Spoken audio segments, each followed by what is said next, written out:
Всем привет, с вами Легендас, и это рубрика «Путь новичка», где я рассказываю, как быстро и эффективно прокачать ваш аккаунт и научиться играть новичку.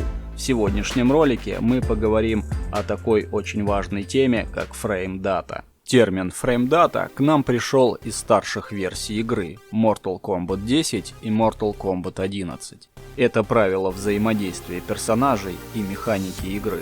В формулировке фреймдата также относятся следующие термины. Первый термин – Start-Up, который обозначает начало скорости атаки. Следующий термин – серия, которая состоит из нескольких ударов, которые проводит ваш персонаж. И также комбо, которая состоит из нескольких серий ударов. Следующий термин – Recover – время восстановления вашего персонажа, после которого он снова сможет атаковать противника с помощью обычных атак или спецприемов. Следующий термин – Hit Stun, который определяет время бездействия вашего персонажа, по истечению которого вы снова сможете атаковать противника, использовать спецприем, производить замену персонажа, а также использовать блок. Следующий термин – Мити. После того, как вы атаковали противника и он упал на землю, момент анимации, времени, когда противник встает на ноги, и есть Мити. Следующий термин – Инициатива. Это преимущество, которое может получить персонаж во время боя. Следующий термин – Hitbox. Это зона поражения от ударов и способностей, которые использует ваш персонаж. Следующий термин – Hurtbox или Hardbox. Это зона поражения вашего персонажа или персонажа противника. Следующий термин – Отмена. Это прерывание какого-либо действия вашего персонажа. Для чего вообще использовать эти странные слова, если можно использовать простые слова? Для того, чтобы максимально коротко и понятно доносить до вас информацию. Итак, в качестве отправной точки и основы фреймдаты мы возьмем бронзовых персонажей, без снаряжения и прокачанных талантов, чтобы максимально наглядно увидеть работу фреймдаты. В начале каждого боя атакующая инициатива закрепляется на стороне игрока, который дает возможность первым атаковать противника и нанести удар. Также атакующая инициатива может переходить от игрока к противнику и обратно. Почему это происходит и как это работает, мы сейчас с вами разберем более подробно. Атакуя противника, делая короткую серию ударов, противник, получающий удары в этот момент не в блок, находится в хит-стане. Хит-стан – это время бездействия персонажа, при котором он не может использовать обычные атаки, спецприемы, а также производить смену или использовать блок, что позволяет нашему персонажу сохранить атакующую инициативу и продолжить атаку. На примере этого боя вы можете заметить, что после использования короткой серии ударов был прок – срабатывание дополнительного завершающего комбо удара. В нашей ситуации данный момент имеет важное значение. После того, как мы использовали завершающий комбо удар, противник получил хит-стан. Но за счет долгой анимации завершающего комбо удара противник, находящийся в хит-стане, к тому моменту, когда завершится анимация, уже выйдет из хит-стана. И перед тем, как мы снова начнем атаковать противника, нанося вторую серию ударов, противник уже успеет прожать блок. Атакуя обычными атаками и спецприемами в блок, персонаж противника не получает хит-стан. А у вашего персонажа после использования серии ударов включается Recover. Это время восстановления, после которого ваш персонаж снова сможет использовать обычные атаки. Именно в такой момент ваш персонаж теряет инициативу, и она переходит к персонажу противника. И в этот момент вы также сможете прожать блок, чтобы не получить хит-стан от атаки противника, и также в дальнейшем перехватить инициативу и контратаковать его.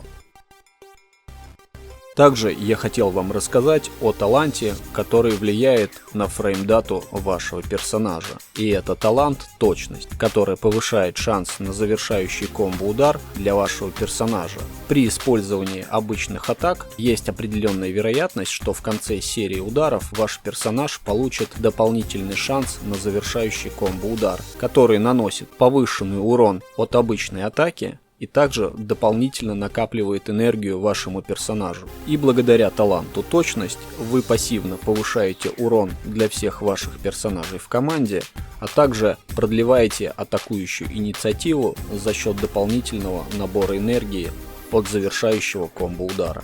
Прокачав талант точность, мы проверим его эффективность на бронзовой команде без снаряжения и посмотрим, насколько же улучшится фреймдата наших персонажей после прокачки данного таланта. Атакуя противника, нанося урон от основной атаки по заблокированному противнику, мы не получаем прок на завершающий комбо-удар, а также не получаем бонус от таланта точность. А если атаковать противника и наносить удары, когда он их не блокирует, в конце серии ударов с большой вероятностью у вас появится прок на завершающий комбо-удар, который нанесет удвоенный урон от обычной атаки и дополнительно накопит вам энергию.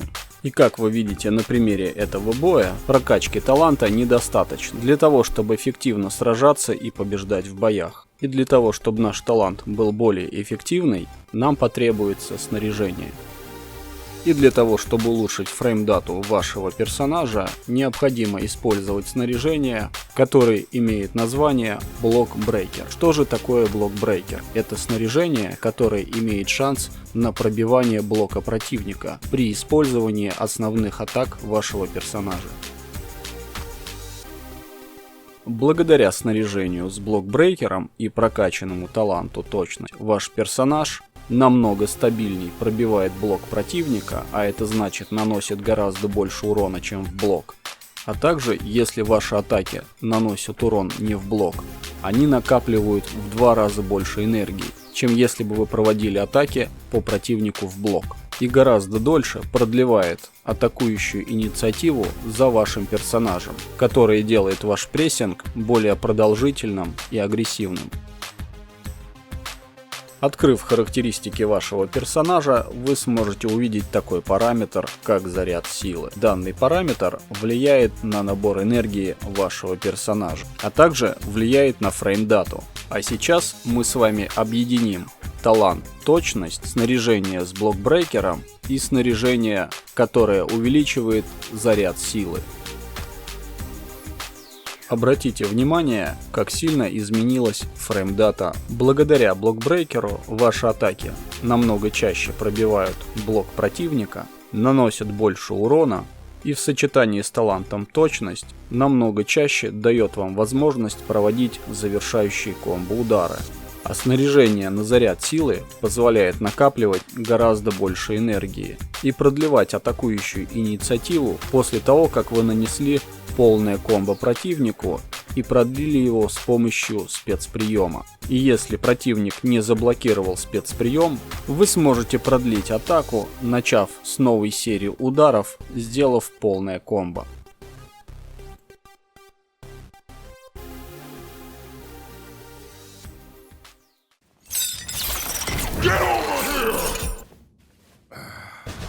Friendship.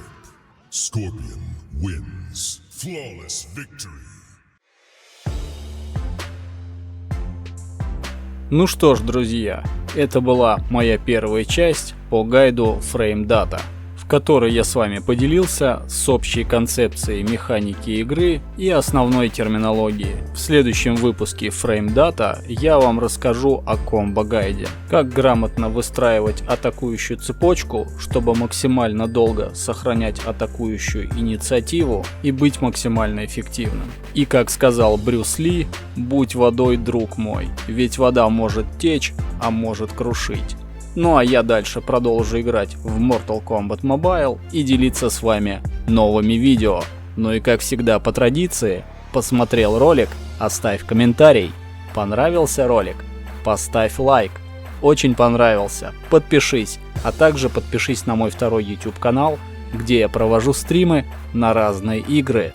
Ну и не забывай про моих друзей, ссылка в описании.